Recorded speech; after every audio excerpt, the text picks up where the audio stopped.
Hello, Dense MC here with another Charlie's Angels summary and review.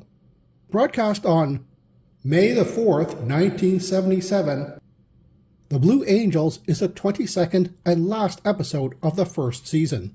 ABC reran To Kill an Angel on March 30th, a Barbara Walters special on April 6th, The Seance on April 13th, The Big Tap Out on April 20th, and Angels in Chains on April 27th. It's a wonder anybody actually saw the original Wednesday night broadcast, considering there are 5 weeks in between new episodes here. When a man running a massage parlor is killed, the chief of police suspects corruption from within and hires the Angels. Bosley and Jill reopen the massage parlor to bait the murderer, Kelly returns to the police academy to find some suspicious cadets, and Sabrina joins the Vice Squad. The case almost goes awry when their cover is blown. This episode features Ed Lauter as Vice Squad Lieutenant Howard Fine, Tom Ligon as Police Cadet Ted Miller, and Dirk Benedict as Police Cadet John Barton. Benedict will play another character in Season 2. Also in this episode is a pre-Growing Pains Joanna Kearns as hospitalized masseuse Natalie Sands, and Michael Bell returns to play Sabrina's ex-husband Bill Duncan from Episode 5's Target Angels. Interesting scene of the episode is also a goof, sort of. When Sabrina is undercover and walking toward a massage parlor, one of her earrings falls off. She picks it off the ground and puts it back on, almost without breaking stride. Clearly this started off as a goof, but the cameras kept rolling and it does look quite natural, so production left it in. Interesting dialogue of the episode comes after Bosley and Jill meet their eccentric Russian landlord, who thinks everyone should wear leaves as nature intended. Bosley says, "You know, that's actually not such a bad idea though. If we had our shirts made out of tobacco leaves, when we get tired of them, we can smoke them." And Jill responds, "I think you already have, Bosley," and rolls her eyes. We're immediately shown that Lieutenant Fine of Vice Division is running a protection racket when he responds to a disturbance at a massage parlor he covers.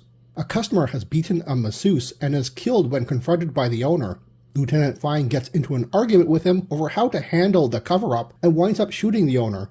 This only brings more attention to the lack of results during massage parlor raids, as they're usually a front for prostitution.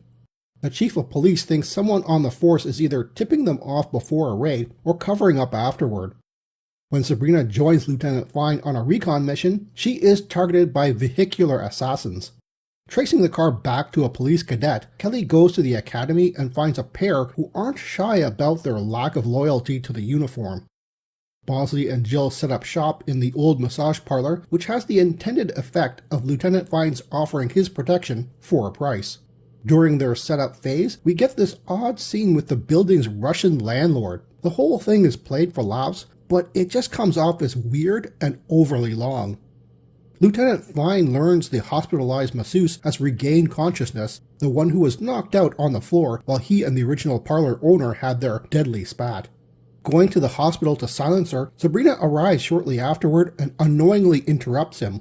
Sabrina gets 2 key pieces of information from her. One is how the protection operation works under the mysterious figure nicknamed Doc.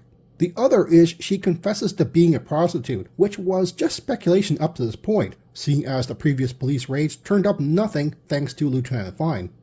Just as Bosley and the Angels start to gather evidence, it all comes undone by accident. Sabrina's ex-husband, Sergeant Bill Duncan, arrives and spots Sabrina's desk in Vice Division.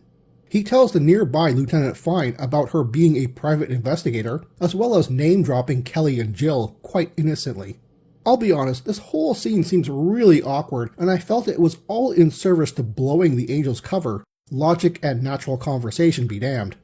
Tipped off by Lieutenant Fine, the 2 cadets lure Kelly and Jill to a junkyard to kill them. A game of cat and mouse ensues when the 2 Angels slip away from the dirty pair and hide amongst the car wrecks. Kelly and Jill get the better of the cadets and wait for Sabrina.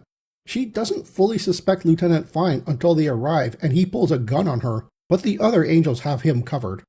The action concludes on a bit of a downer as the lieutenant doesn't want to be caught alive and turns the gun on himself.